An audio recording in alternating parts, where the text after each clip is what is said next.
Hello everyone, and welcome to part 4 of my playthrough of Roads of Ruin, the Battle of Bobruisk, in my Memoir 44 campaign covering Operation Bagration. If you want more information on this battle, and especially on this scenario, I refer you to my previous videos covering the same topic.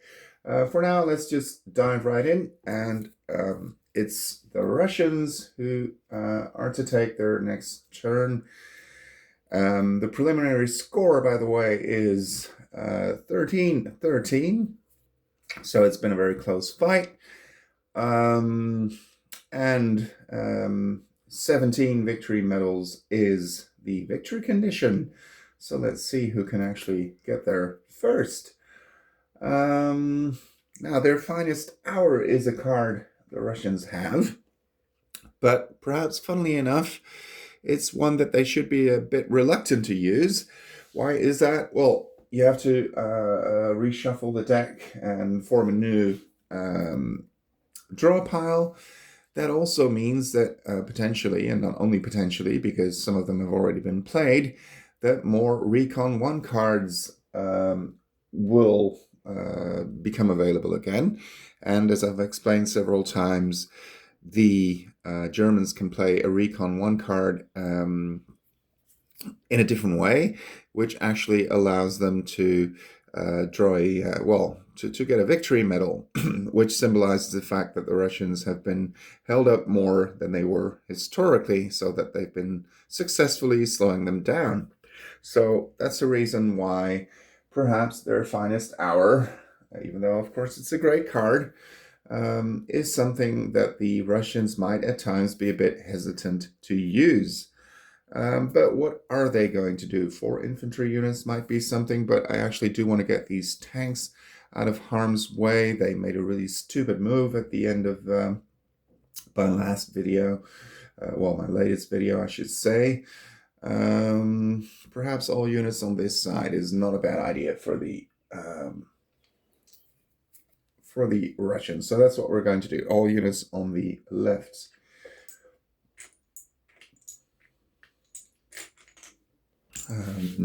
So this unit is probably going to move off and engage the assault gun unit in the woods.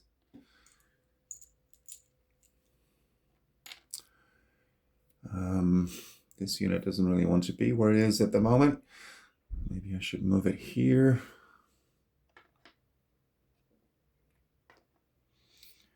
It allows for a bit more flexibility as well, because of course now it's both in the center section and in the Soviet left center. The artillery can move up, mobile artillery, and still fire.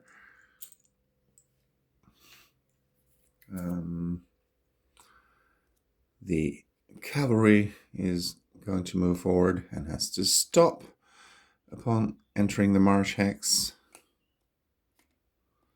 It could potentially still fire, but of course it doesn't really have a target. This unit is just going to, it's capturing an objective medal, which hadn't been captured yet. So it's still doing something very useful. So now the Soviets have 14 medals, and the Germans have 12.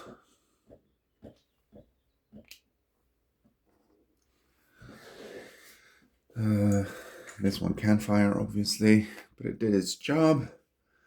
And this one is going to move forward. Can fire because it's moved 2. This one is going to move forward as well. And the artillery. Do I want to move up the artillery? Yes, I do.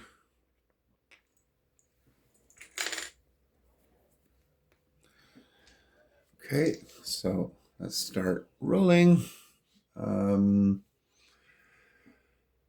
Normally speaking, the supported infantry would roll 3 dice. Now it's going to roll 2 because of the unit being in the woods. They score a tank and a star, so that's 2 misses.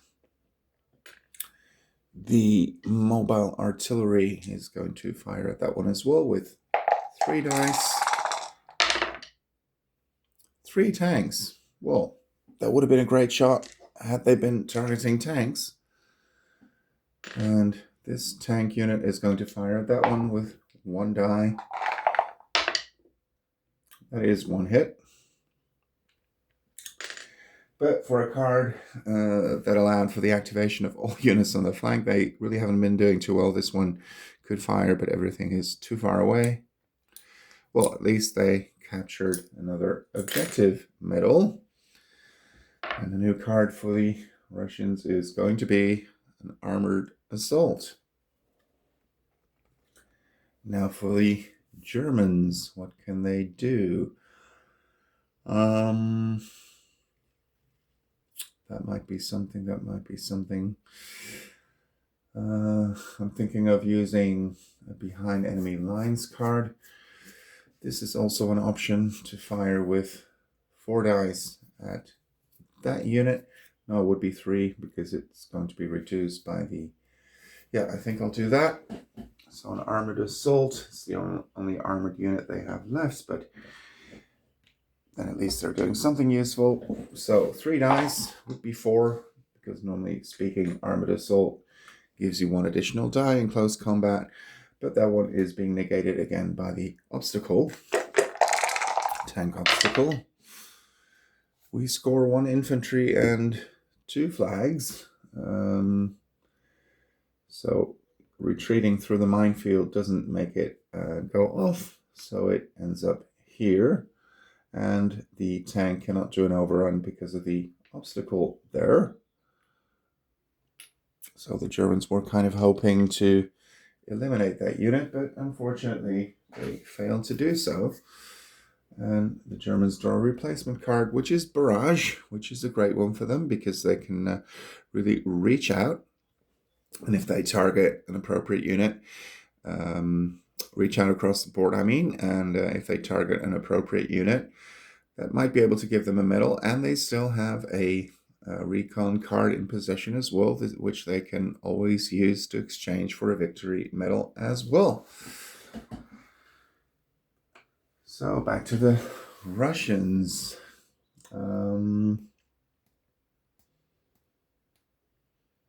4 infantry unit of their choice might be an option.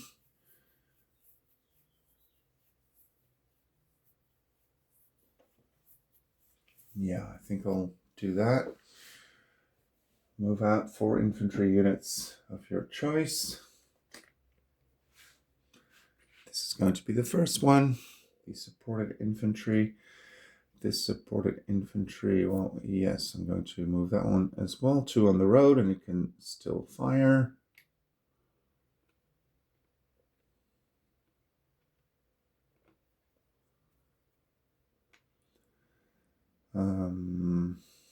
Two more infantry. Thinking of that one, but that one might already be able to... This one might already be taken out by that one. This one perhaps. 2. And don't really have a lot of infantry here anymore. And those in the north aren't really doing much, but it's probably too late to have them do anything and try and capture those units over there.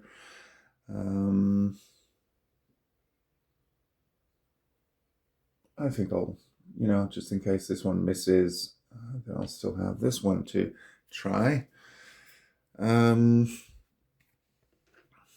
This one, 2 dice. That's an infantry and a flag, and as I've explained before, any flags rolled against the Germans in this particular scenario have to be treated as hits, so that's 2 hits, so that's pretty good. This one is going to fire at the tank with 2 dice. Yeah.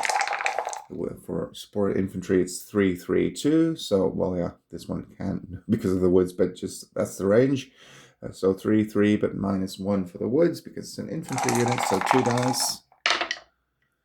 And that's a tank and an infantry, but the tank does the job. So the Russians now have 13, 14, 15 medals, victory medals. That does mean that this one does not have a target anymore, and this one just moved. And the new card for the Russians is an attack card, which could potentially allow them to build a pontoon bridge if they wanted to in this section. Now it's the Germans. Do they want to use that barrage card, or I think they'll first play the Recon 1 card. That's a certain medal and one that cannot be retaken. Well, neither would the other one, but let's play the Recon on the, well, for the Germans on their right-hand side. So 1 and perhaps 2 on the move. Let's see, where do they have, well, yeah, this one, of course, but would probably only reduce it and not kill it, but that's just the way it is then. 2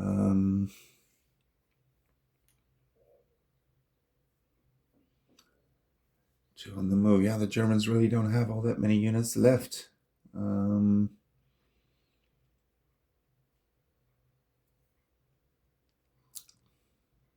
I think there are fewer units that can reach it here.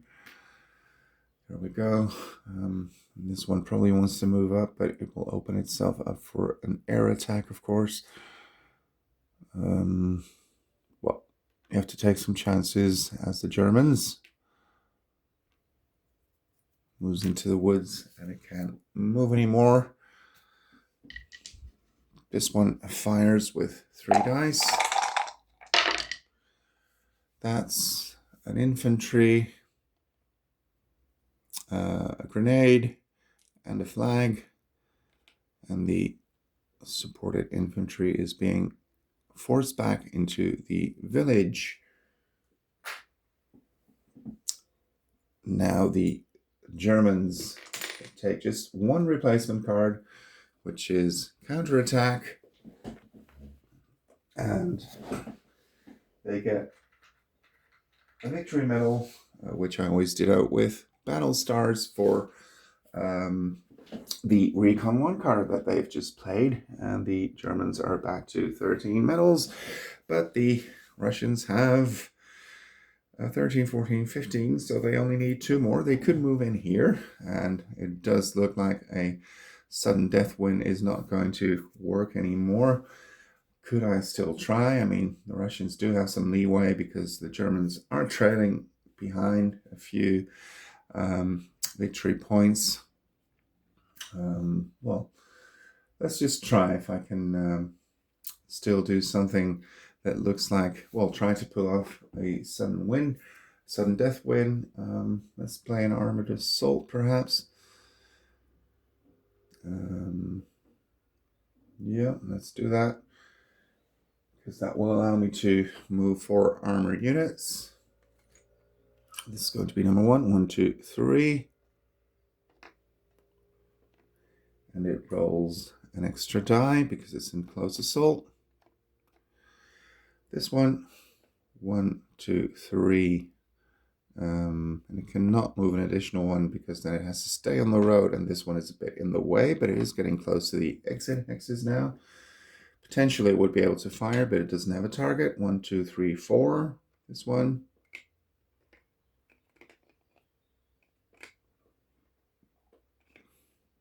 Same thing. And this one, 1, 2, 3.